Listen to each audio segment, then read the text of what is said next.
Bom, boa noite a todos. A gente volta com os nossos seminários, as nossas lives, nesse semestre com um nome um pouco diferente, mas em essência a gente vai permanecer com as mesmas ideias de fazer essa mistura, trazer gente de diversas áreas que têm correlação com a física para fazer algumas apresentações e integrar um pouco mais a nossa comunidade acadêmica e os nossos discentes e também a comunidade em geral, né? Então, nessa primeira live a gente trouxe, nós trazemos a mestranda, a já mestra, né? Charlene Marcondes Avelar. Ela vai fazer uma apresentação sobre uma área de interface, de intersecção entre física, química e biologia, né? Precisando também um pouco mais de um pouco de programação, um pouco de matemática. Então é uma área bem interessante pela mistura de temas, né, que a gente consegue fazer, onde a gente vai resolver problemas da biologia com ferramentas da física, matemática e computação. Mas, em essência, essa é a ideia. Então, a Charlene, para apresentar para vocês, Charlene, ela é licenciada em matemática pela Universidade Federal do Mato Grosso do Sul, em Campo Grande. Ela é mestre pelo programa de Ciências dos Materiais do Instituto de Física da Universidade Federal de Mato Grosso do Sul. Charlene tem essa experiência na parte acadêmica, mas além disso, juntamente com isso, ela é professora também da rede estadual e da rede privada em Campo Grande, no Mato Grosso do Sul.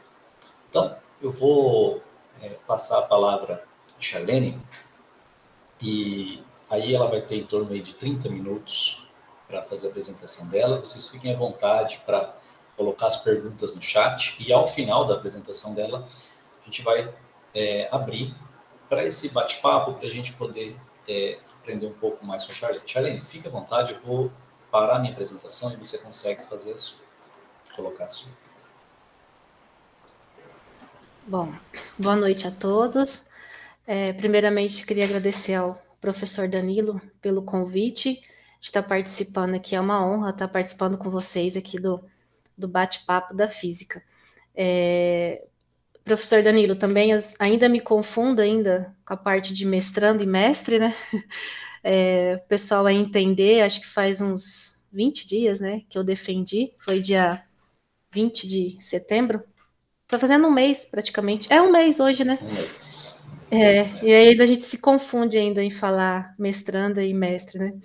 Mas deu tudo certo, graças a Deus.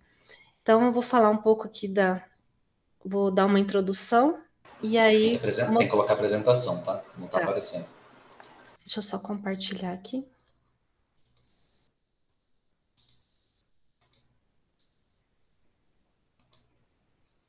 Estão conseguindo ver?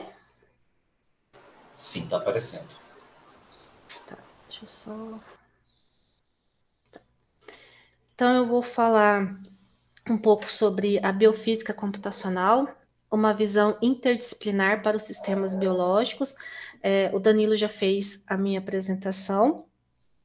E vou dar uma introdução, falar um pouco sobre os fármacos, as ciências interdisciplinares, as técnicas que eu utilizei na minha pesquisa, como que eu apliquei, né, essas técnicas, a metodologia da pesquisa, e os resultados, as análises, as ferramentas e softwares que foram utilizados, e por fim as discussões e perspectivas.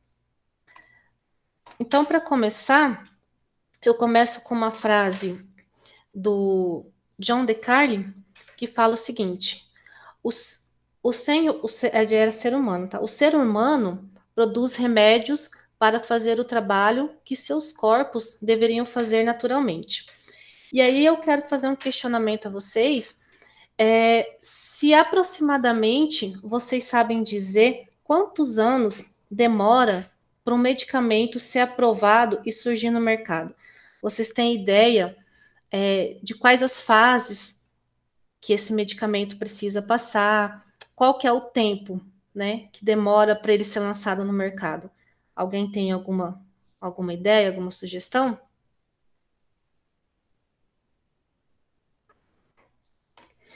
Bom, eu trouxe aqui resumidamente algumas fases, e aí eu quero falar, aproximadamente leva aí em torno de 10 anos ou mais para que esse fármaco torne-se um medicamento e seja comercializado.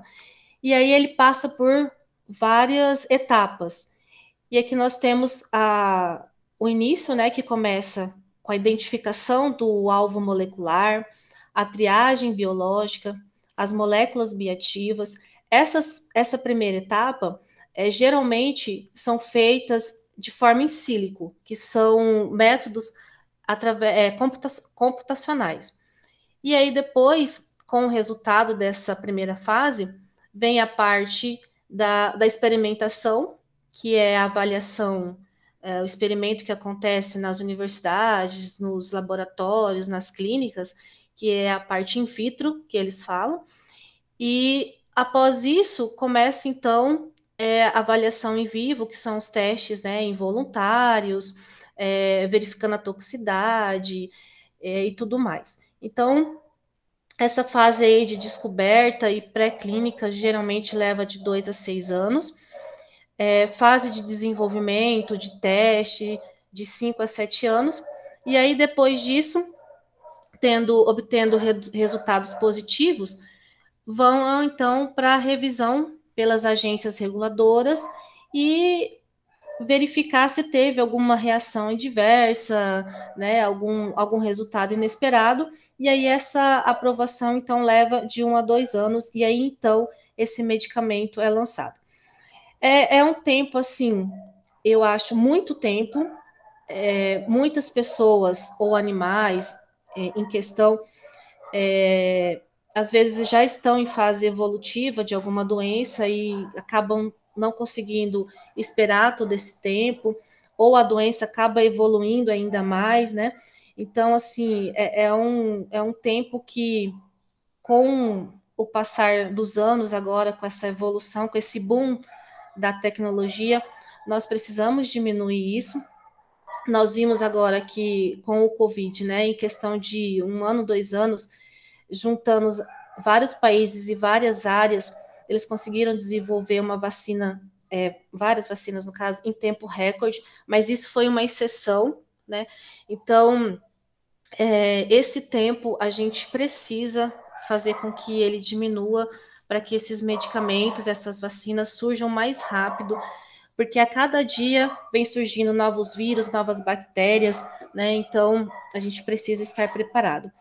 E aí entra como que as ciências interdisciplinares auxiliam nesse processo, né? E quais são essas ciências? Então, as ciências interdisciplinares, elas são as diferentes formações e elas são utilizadas em conjunto. E quando elas são utilizadas em conjunto, a gente consegue resolver grandes problemas em um tempo muito mais hábil. As ciências interdisciplinares podem ser na área da física, da química, da matemática, da biologia, da computação e ciências da saúde. Então, utilizando essas ciências interdisciplinarmente, nós temos o quê? Nós temos o problema, e aí nós temos todos um processo. Nós vamos ter um diálogo entre as áreas, nós vamos ter os questionamentos, nós vamos ter a troca de experiência, a colaboração de cada formação, a inovação, e aí é todo um ciclo, né, para a gente poder estar resolvendo esses problemas, não só na área das ciências também, não em todas as áreas, quando a gente tem essa união, essa interdisciplinaridade, a coisa flui mais rápido, né? E aí, então, voltando a falar lá da primeira fase da criação dos fármacos, nós temos todo um trabalho que ele é feito em sílico. E que ele é feito em sílico computacionalmente, e aí, em particular, eu vou falar dos métodos de biofísica, que utiliza a física para resolver situações de sistemas moleculares, sistemas biológicos, no caso. E aí eu vou trazer algumas dessas técnicas que eu utilizei na minha pesquisa. A primeira delas é a modelagem por homologia. Quando nós temos um problema, nós temos que identificar o alvo molecular. Muitas vezes esse alvo molecular é uma proteína, é uma enzima, e para você fazer as simulações, os testes pela computação, você precisa ter a estrutura dessa proteína, a estrutura tridimensional, o cristal que se fala, né? E aí, muitas das vezes, essa proteína ou essa enzima, ela não possui ainda a descoberta desse cristal. Não foi feita a experimentação e não tem no banco de dados essa estrutura. Mas, em alguns casos, é possível, através dessa modelagem por homologia, a gente está criando essa estrutura tridimensional para dar sequência aos testes. Então, o que nós precisamos fazer para utilizar essa técnica? Você precisa ter a sequência, que é a estrutura primária da sua proteína. Então, ali você tem a sequência, e aí você vai encontrar uma sequência similar à sua, mas que já tenha uma estrutura, um cristal dela formado, né, descoberto, e aí você vai fazer, então, construir o seu modelo tridimensional através dessa similaridade. Então, você pega a sua sequência, encontra uma sequência similar que tem essa estrutura, e aí, através dessa estrutura, você constrói a sua. Geralmente, essas sequências, elas são de mesma família. Quando a gente encontra sequências similares, elas são da mesma família. E se tem alguma modificação na sequência, a estrutura, elas são muito parecidas. Então, por isso que nós conseguimos fazer esse modelo por homologia. Então, a estrutura da sequência similar vai ser muito parecida originalmente com a sua sequência do seu modelo que você criou para fazer as suas simulações. Então, essa seria a técnica de modelagem por homologia quando você não encontra, né, o cristal, a estrutura do seu alvo molecular para você trabalhar. E aí, logo em seguida, depois de você ter a sua estrutura, tanto já cristalizada ou você construindo por modelagem por homologia, você pode utilizar a dinâmica molecular. Ela é uma técnica que você tem vários objetivos, mas no objetivo da minha pesquisa foi para estruturar, para ver a estabilidade dessa estrutura. Então, eu peguei a proteína, que eu construí por homologia, e criei um sistema para essa proteína e simulei em um certo tempo para verificar como que se daria o comportamento dessa estrutura. Então, eu coloquei alguns fenômenos físicos, como temperatura, pressão, volume, o pH da proteína, o solvente, no caso que eu utilizei água. Então, eu montei todo um sistema, coloquei a proteína, a estrutura da proteína nesse sistema e fiz a simulação para verificar o comportamento, a estabilidade, se ela ia, como que ela se comporta nesse sistema. Então, a dinâmica molecular, ela tenta imitar o meio biológico da proteína para ver o comportamento dessa estrutura. Outra técnica utilizada é o docking molecular, que é muito conhecida como chave, fechadura e chave. Então, você tem aqui, suponha que isso daqui seja a sua fechadura e o ligante a sua chave.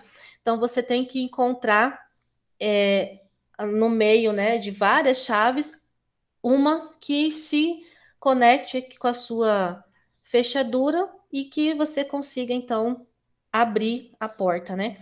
Então, a minha fechadura seria a proteína, e aí o ligante, uma molécula, né?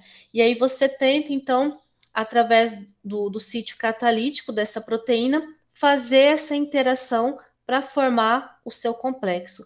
Aqui nós temos uma imagem um pouco melhor, que eu tenho a proteína, pode ser enzima também. E aí aqui o ligante, são pequenas moléculas e aí eles vão se acoplar, né, a essa proteína, formando aqui o complexo. Então, esse acoplamento chama-se docking molecular. Para fazer esse docking, você tem que fazer molécula por molécula. Mas aí nós temos um outro método que se chama triagem virtual ou virtual screening, que é onde você pega várias moléculas e testa simultaneamente. Então, o docking, ele vai pegar cada molécula dessa e testar com a sua proteína. Só que ele faz isso numa velocidade maior. Ele faz de uma por uma, só que numa grande proporção. E aí, para fazer a triagem virtual, nós temos dois métodos. Você pode ter o seu receptor sendo a proteína, e aí você, dentro de um banco de dados de moléculas, você encontrar a molécula que se conecte, que se acople à sua proteína, ou você tem a sua molécula, o seu ligante, e você vai em busca da sua proteína, tá? Então você tem esses dois métodos aí para fazer o docking, fazer esse acoplamento entre molécula, entre proteína e ligante. Aqui eu trouxe alguns bancos de dados virtuais que vocês encontram as moléculas. Então, a gente tem o Zinc, o PubChem. Eu usei o DragonBank, tá? Para fazer a minha pesquisa. Então, aqui são alguns links. Depois, se alguém quiser, são os bancos de dados onde você encontra milhares de moléculas. E aí, cada banco de dados tem um objetivo, né? Tem bancos de dados com moléculas naturais, tem outras que já são drogas, fármacos, né? Então, depende do objetivo da sua pesquisa, você vai em busca aí do seu banco de dados. Bom, na metodologia da minha pesquisa, eu trabalhei com uma doença, ela é chamada linfadenite caseosa. Essa doença, ela se dá em várias raças de animais, mas principalmente nos ovinos e caprinos. Ela ataca os glândulos linfáticos e dá infecção generalizada no animal, então acaba se perdendo o leite, a lã, o couro, a carne e até a produção. O pecuarista acaba até perdendo, os animais vão a óbito, né? Então, essa doença é uma doença crônica, infectuosa, ela é transmissível rapidamente, ela se transmite rápido. E aí, através dessa doença, nós identificamos, ela é transmitida por uma bactéria chamada Corynebacterium pseudotuberculose. Essa bactéria, ela cria várias proteínas de defesa. E dentre essas proteínas que ela utiliza para se defender, para o seu organismo se defender contra espécies reativas de oxigênio, o famoso estresse oxidativo, tem a proteína, chama-se glutarredoxina A1. Então, o nosso alvo molecular vai ser essa proteína que auxilia a bactéria na defesa do seu organismo. Então, a ideia é fazer a inibição dessa proteína para que venha a enfraquecer o sistema da bactéria, e aí ela, né, talvez não se espalhe com tanta rapidez, ou pode ser até que a gente consiga fazer a eliminação dessa bactéria. Então, uma das proteínas que esse patógeno gera é a proteína glutarredoxina. Então, nós escolhemos ela como nosso alvo molecular. Essa proteína, ela não tem no banco de dados a estrutura tridimensional dela, cristalizada. Então, eu construí ela por modelagem por homologia. Eu utilizei o servidor Sweets Model. Lá, eu coloquei a sequência da proteína, né? E aí, então, encontrei uma sequência similar e, através disso, eu gerei, então, a estrutura tridimensional, focando aqui no sítio catalítico, onde temos duas cisteínas.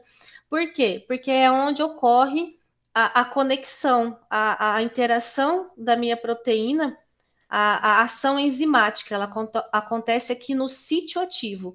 Então, eu preciso encontrar pequenas moléculas que se conectem aqui no sítio ativo da proteína para que eu consiga inativar ela.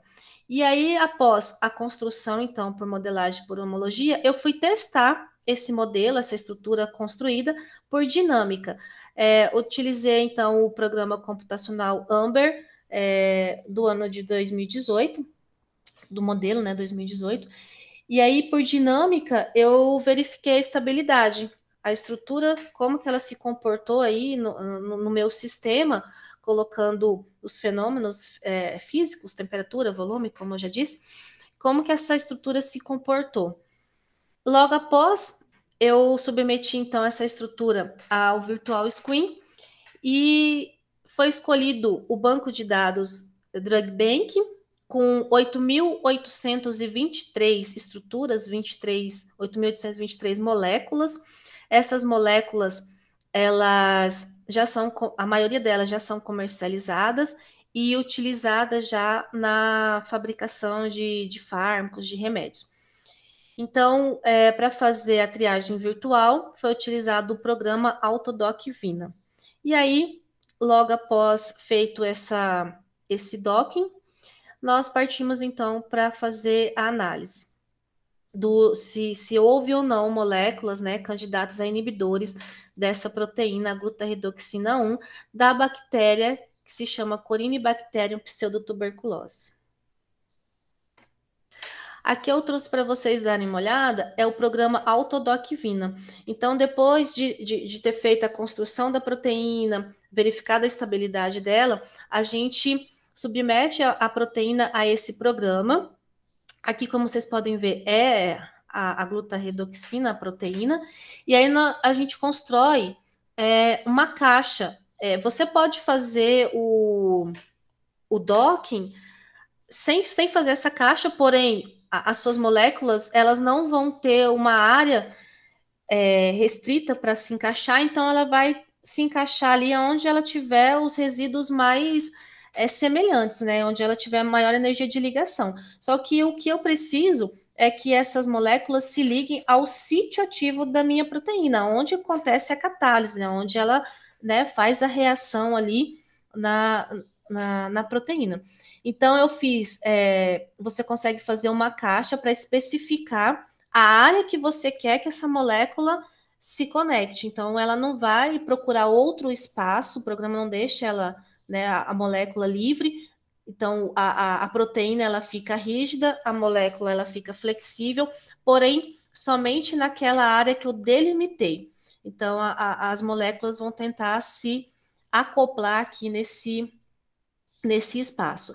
E aí, então, tem todo aqui um script, né? Tem todo um arquivo que você constrói, a energia que você quer, os processador do computador que você utilizou, a quantidade de pose da sua molécula, né? Porque ela pode, as moléculas têm várias conformações, então ela pode se ligar em uma conformação e dar uma energia, ela pode se ligar em outra conformação e dar outra energia. Então, você delimita quantas poses que a sua molécula vai fazer esse acoplamento. E também isso é devido à quantidade de torções que essa molécula vai ter. Então, aqui é só um exemplo do programa Autodoc Vina que a gente utiliza para fazer a triagem virtual. Tem outros programas, tá, pessoal? Esse aqui é um programa gratuito, né? Então, por isso que a gente fez a utilização. Mas tem outros programas que vocês podem estar fazendo essa parte da triagem. Aqui eu trouxe algumas análises e resultados. Então, aqui é a sequência que eu falei para vocês que a gente tem que encontrar uma sequência similar lá na construção por homologia. Então, o meu modelo, que é a proteína glutaredoxina, é o Model 1, ela tem 84 resíduos.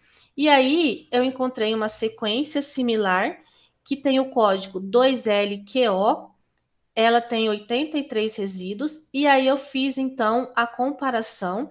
O principal é o sítio catalítico nas duas cisteínas, vocês podem ver aqui, ó, a cisteína C, C e CC, elas ficam no mesmo posicionamento, tá? Então, isso aqui é muito importante, porque é onde é o que eu preciso aqui para fazer o acoplamento das moléculas. Então, essa aqui é a similaridade entre o alinhamento entre as sequências da minha proteína com a proteína similar.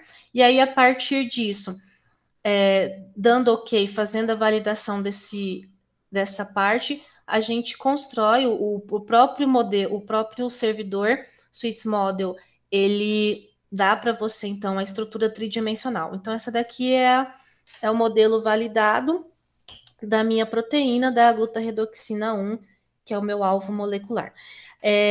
Essas sequências, esse alinhamento de sequências, né, como eu disse, foi através do servidor Sweet Model. Também existe outros tipos de servidor. E essa visualização dessa estrutura, eu utilizei o software Pymon. Também existem outros softwares de visualização, que eu mais me identifiquei é o Pymon. Você consegue fazer várias outras coisas nele, mas tem outros software como o VMD e tudo mais para você estar visualizando aí o seu alvo molecular.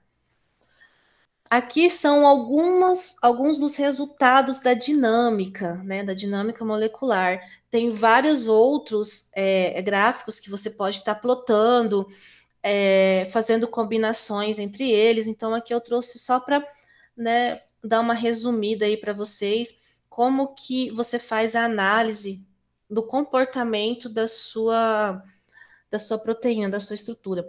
O primeiro aqui, que é o RMSD, você verifica a estabilidade. Eu fiz 3 réplicas da minha estrutura, então eu montei 3 sistemas da minha proteína e com os mesmos parâmetros, com a mesma temperatura, volume, pressão constante, tudo mais, o solvente água. Eu fiz 3 réplicas para verificar se ia ter alguma divergência entre essas réplicas, tá? Então, aqui eu tenho a réplica 1, que está em roxo, a réplica 2 em vermelho e a réplica 3 em preto. Então, o RMSD, você verifica como que a sua proteína se comportou ao longo do tempo. Eu fiz 200 nanosegundos de simulação e aí você verifica se ela teve muitos picos de oscilação, se ela se manteve estável, né? Então, é através desse gráfico que você faz essa análise.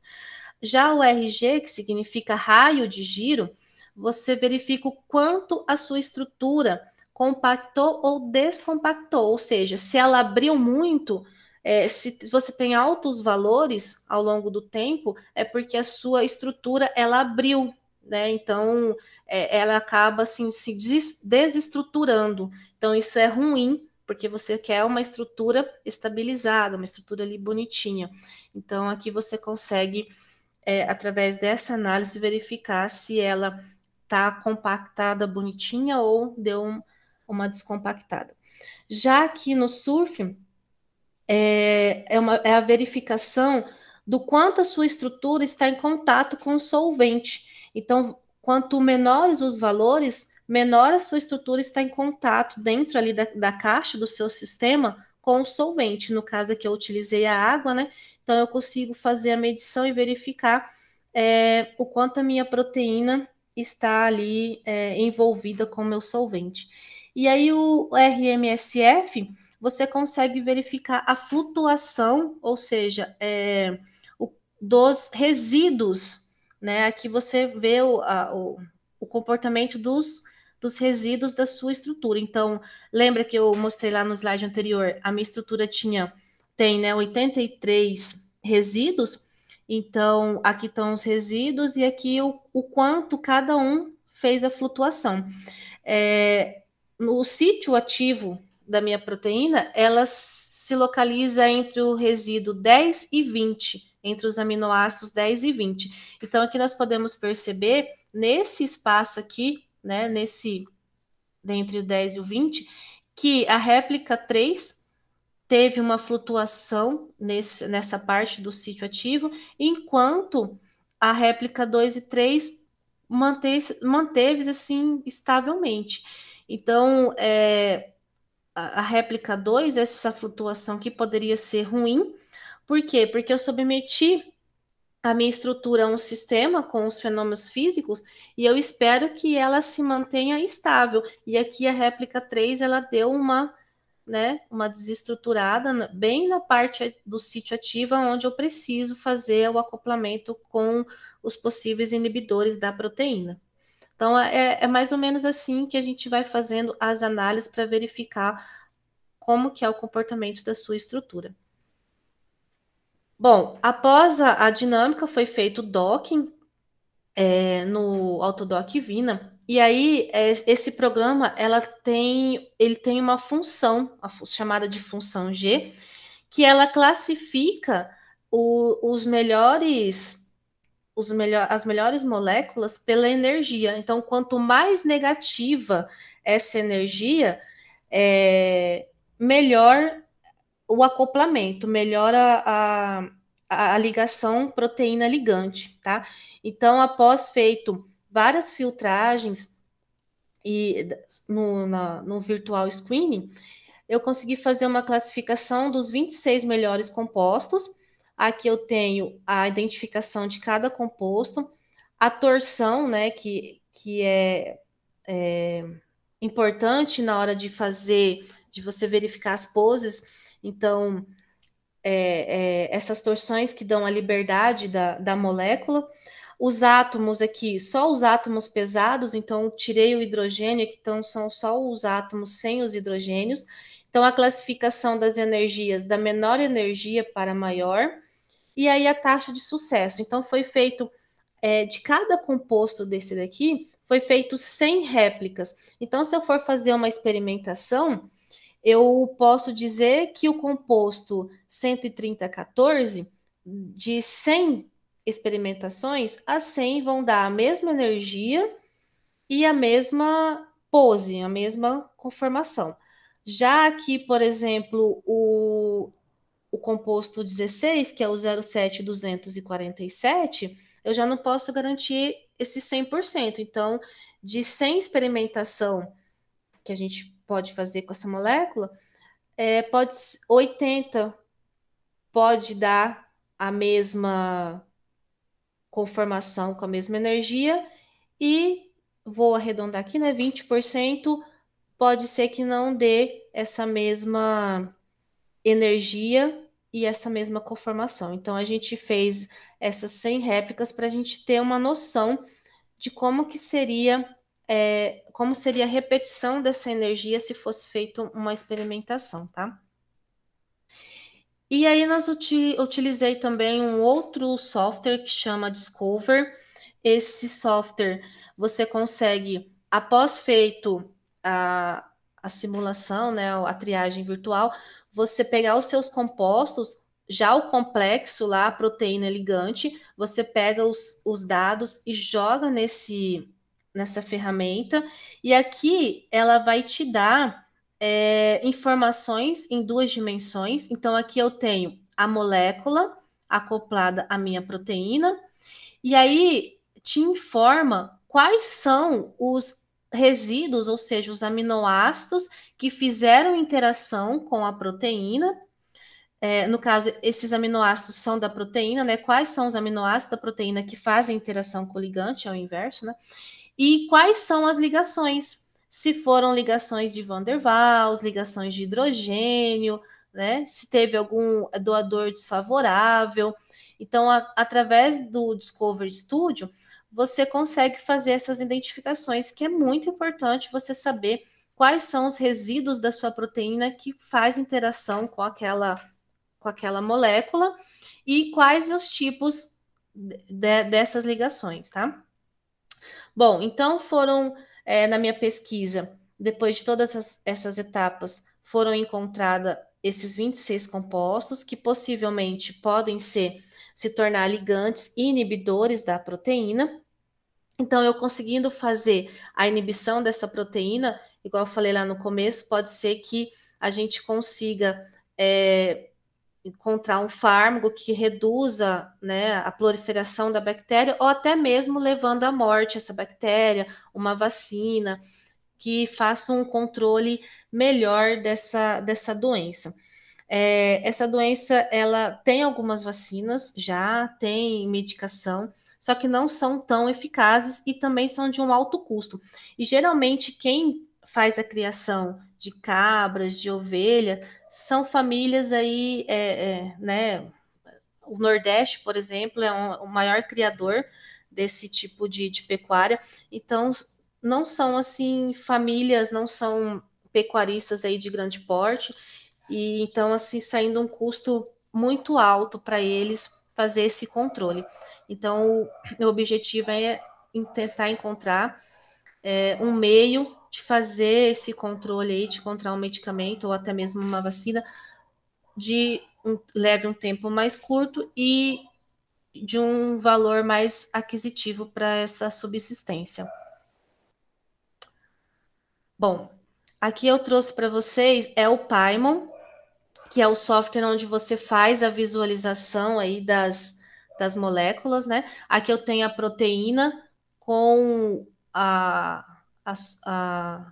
pequena molécula que se acoplou. Então, aqui é a parte do sítio catalítico da proteína, e aqui é a molécula, né? O ligante se conectando, se acoplando aí a essa proteína. Então, através do Paimon, você consegue visualizar, fazer várias cores, mexer na sua estrutura. Aqui eu trouxe num foco maior, ó, a gente consegue ver esses pontinhos aqui são onde faz a ligação entre os resíduos, tá? Entre os aminoácidos.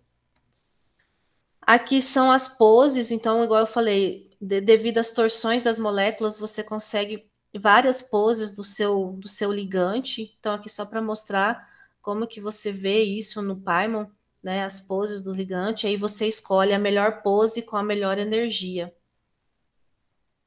E aí, por fim, para eu ter realmente certeza que aquelas 26 moléculas são realmente vão se acoplar à minha proteína, eu tenho duas alternativas. Não foi feito na pesquisa por questão de tempo e também de custos, né? Você pode fazer dinâmica molecular, pegar a sua proteína, pegar a proteína e cada molécula daquela lá e fazer dinâmica molecular para ver se realmente a molécula vai se acoplar a essa proteína. Então, esse é um método para ver, você ter resultados mais certeiros, ou através de experimentação. Então, aí, se tiver alguma parceria de alguma outra universidade, que futuramente a gente vai fazer essa tentativa de comprar a molécula e tentar fazer, então, através de experimentos, se realmente faz essa ligação aí e consegue desativar essa proteína da bactéria. Então, aqui, para finalizar, essas técnicas de biofísica, elas vêm aumentando sucessivamente. Cada vez mais você encontra números de publicações relatando, né, o sucesso, os resultados desses métodos. Entretanto, cada dia mais cresce, né, números de moléculas naturais, sintetizadas, novos alvos biológicos, que são novas bactérias, novos vírus, então isso é um processo, e cada vez mais a gente precisa estar aperfeiçoando esses processos. E como que a gente faz esse aperfeiçoamento? Através da interdisciplinaridade entre as ciências. Então, a gente precisa entender um pouquinho de programação para fazer os scripts. Durante a apresentação, vocês perceberam que eu falei sobre ligações, sobre interações, ligações químicas, então a gente vê isso na química. Eu falei sobre temperatura, volume, pressão, dinâmica molecular, isso é visto na física. Para você fazer as análises, você tem que saber um pouco de matemática, estatística, os eixos, os gráficos, verificar as análises, então você tem que estar por dentro aí da matemática, até as funções dos próprios softwares, você tem que entender como que né, se é a derivada, se é o limite, então você tem que saber um pouco da matemática. Também você precisa saber um pouquinho de programação, porque fazer script facilita muito a sua vida em questão de tempo. porque às vezes você ir lá manualmente e ficar fazendo a sua simulação, né, você perde muito tempo, então você faz o script, ele vai rodando, e para isso você precisa saber alguma linguagem de programação. Então, saber um pouquinho de tudo aí, alvo molecular, você tem que saber um pouco de biologia. Então, todas essas ciências aí estão conectadas e cada vez mais a gente precisa saber um pouco de cada uma. E aí existe, então, uma grande expectativa do aprimoramento desses processos, que para ajudar a reduzir o custo e os tempos necessários para o desenvolvimento de novos fármacos, novas vacinas, né? Sobretudo para doenças que ainda não têm medicamentos efetivos ou vacina, como é o exemplo da doença de Alzheimer, a linfadenite, né, que foi a minha pesquisa, e outros exemplos aí, vários tipos de câncer e muitas outras doenças. Tá? Então, o que eu queria mostrar para vocês é que hoje, para nós, a gente não consegue fazer pesquisa, uma boa pesquisa, se a gente não sabe um pouquinho de cada coisa. Um pouquinho de biologia, um pouquinho de química, programação, inglês, né? A maioria dos tutoriais dos softwares estão em inglês. Então, a gente, para ter uma pesquisa satisfatória e ter bons artigos, a gente precisa saber um pouquinho aí de cada área. Então, era esse que eu queria passar para vocês. Acho que eu passei um pouco aí da minha pesquisa, né? Como que foi trabalhada. E era isso, pessoal. E tiver perguntas, pode mandar aí que eu vou respondendo. Muito obrigada. Aqui algumas referências. Obrigada. Bom, muito obrigado, Charlene, pela apresentação. Foi bastante interessante, um exemplo bem direto, né, de como que a gente pode tentar resolver um problema. É um problema biológico que tem a sua raiz como uma doença, uma raiz social, né? Mas além disso, você faz uma mistura de muitos grupos, né? Você, por exemplo, é matemática, então trabalha com pessoas que são da química, da biologia, alguém que entende um pouco mais de computação. Então, é assim, é um tipo de profissional que acaba, ele não precisa dominar tudo, mas ele sabe um pouquinho de cada coisa. E eu acho que é interessante porque os problemas reais normalmente são assim, né? A gente não tem um problema que só um grupo, só um tipo de pessoa sabe fazer. Juntando várias pessoas conseguem resolver melhor. Bom, então a gente está aberto às perguntas. Eu vou fazendo as perguntas que já estão aqui no chat e vocês fiquem à vontade para fazer novas perguntas. A primeira pergunta que nós temos é da Suelan. O pH tem alguma ação direta na estabilidade da proteína? Vocês chegaram a fazer alguma simulação com teores de acidez diferentes, observando se havia quebra de nivelamento? Eu acho que a ideia da pergunta é se vocês chegaram a fazer simulação, se você chegou a simular a sua proteína com diferentes pHs para ver como que alterava a estrutura dela. Não, eu fiz, o pH que eu utilizei foi o 7,4, porque é o pH onde a proteína ela mais se desenvolve no sistema do animal. Eu não cheguei a fazer em outros pHs, porque o objetivo é verificar o comportamento da proteína no organismo do animal. Então, seria mesmo o pH 7,4 que eu utilizei. Então, não cheguei a fazer com outros tipos de pH, não. Só o que atua diretamente na ação da enzima mesmo. Ok, obrigado. A professora Érica, ela pergunta se essas técnicas que você está usando, ela pode ser usada, esse conjunto de técnicas, ele pode ser aplicado a algum outro sistema de modo a, por exemplo, resolver alguma doença? E eu encaminho aqui um complemento para essa pergunta. Você conhece algum tipo de doença, seja ela que afete animais ou seres humanos, que foi descoberta uma solução a partir dessas técnicas? Algum Então, fármaco? sim, pode ser utilizada. Inclusive, nós temos um laboratório aqui na UFMS, que chama Laboratório de Modelagem Molecular, e nós temos várias doenças. Tem um grupo que está trabalhando com dinâmica na doença de Alzheimer. Um outro grupo está trabalhando numa proteína. Eu não sei se vocês já ouviram falar, que é uma proteína que degrada o plástico, né? Então, assim, essas técnicas dá para usar em resolver vários outros tipos de problemas, vamos assim se dizer. E sim, você perguntou se essas técnicas, né, são a maioria dos fármacos e dos remédios.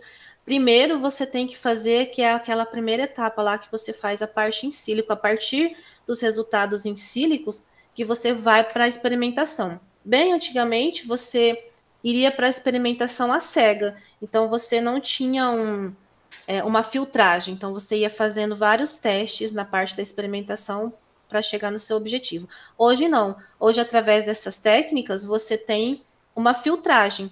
Então, a etapa da experimentação, que é a parte in vitro ou em vivo, eles já partem desse refinamento em sílico, desses testes. Então, a maioria desses novos remédios já vem de resultado dessas técnicas. Eles pegam esses resultados a partir deles, né, que eles começam a fazer experimentação e fazer os testes em humanos ou animais para poder fazer os novos fármacos, os novos remédios. Em si, assim, agora eu não lembro assim, um remédio que surgiu a partir dessas técnicas, mas esses novos agora, assim, que estão surgindo, é tudo a partir de técnicas em sílicas, né? Ok, bom, o Tiago pergunta se qual a linguagem de programação predominante e qual sistema operacional foi utilizado para desenvolver esse trabalho. Eu não entendi qual que é? Qual a Qual a linguagem? linguagem de programação predominante e qual o sistema operacional utilizado? Ah, sim, isso é muito importante, Thiago. A linguagem foi o Python, tá? Para fazer os scripts, mas nada impede de você fazer em C, C++ ou, né, Java, mas o que a gente utilizou foi Python.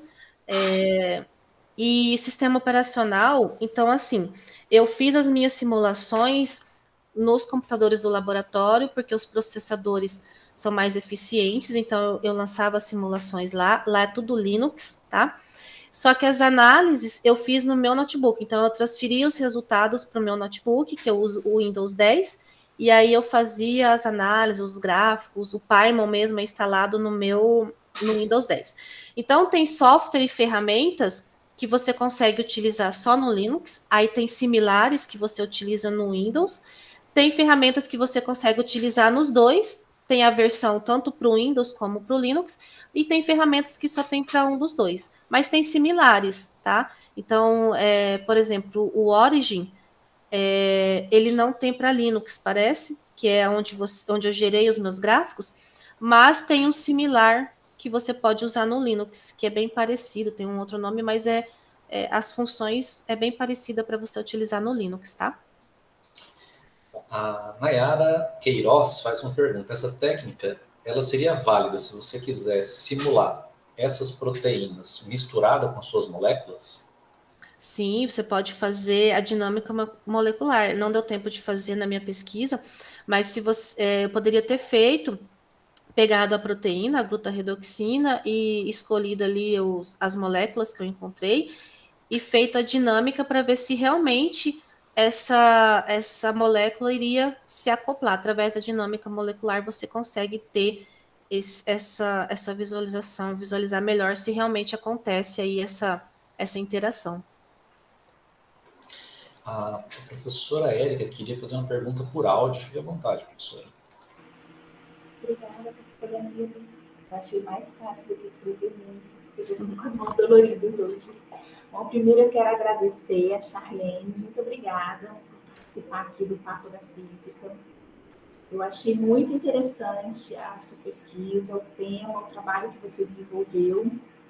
E também a sua forma de apresentar, né? Essa confiança, essa certeza e a clareza da apresentação. Eu gostei muito, parabéns. Obrigada. Eu tenho certeza que as perguntas são poucas, porque ficou tão explicadinho, né? Que a gente nem tem muita coisa para perguntar. Mas o que eu gostaria de... e parabéns, né? Por ser a mestre mais nova que eu conheço. Obrigada. Quando você mostrou no slide sobre a chave, a proteína e a chave, não foi esse bem o nome, mas eu lembro que tinha tipo uma figurinha, tipo um quebra-cabeça com um encaixe. Uhum. E eu fiquei curiosa com o seguinte, quando a gente modifica, ou quando você faz alteração no sistema físico, pressão, volume, temperatura, muda essa configuração dessa, eu não sei se eu estou chamando errado, mas dessa proteína e dessa chave, muda essa configuração? Como é que acontece essa interação do sistema físico influenciando, né, na proteína, na geometria dela, ou na... não sei se o mais correto seria a morfologia, mas você me entendeu? Entendi. Não, excelente pergunta. Na dinâmica molecular é exatamente isso. Você submete a proteína no sistema físico para ver se ela vai ter esse comportamento de modificar ou não. Se modificar, aí a gente tem que partir para uma outra estratégia, ver o que está acontecendo, né? No caso da minha proteína, da glutaredoxina, ela não se modificou, né? Ela teve algumas alteraçõezinhas ali, mas normal. E o sítio catalítico ficou bem preservado. Então, ela não teve, por mais que foi submetida a esses sistemas físicos, ela não teve alteração na sua estrutura, tá? Então, comparada com a estrutura sem colocar nesse sistema. Então, ela não teve grandes alterações. Mas pode sim ocorrer de você fazer uma proteína, uma enzima, uma membrana ali na dinâmica molecular e ela ter um outro comportamento, ela desenovelar, né? Ter uma outra. E aí você tem que partir para um outro método, alguma outra solução para resolver isso. Tá bom, Charlene, entendi. Muito obrigada. Parabéns, novamente. Não sei se eu respondi, né, a sua dúvida. Bom, então a gente já está na hora da aula, né, do pessoal da noite, então eu agradeço mais uma vez a Charlene pela apresentação, pelo tempo disponível para falar um pouco sobre o trabalho dela para a gente, agradeço a participação de todos, a gente deve voltar em alguns dias com as novas apresentações com os outros convidados. Então, agradeço a todos vocês, tenham uma boa noite e até a próxima. Tchau, tchau, pessoal. Muito obrigado pela oportunidade. Tchau, Charlene. Muito obrigada. Tchau, tchau.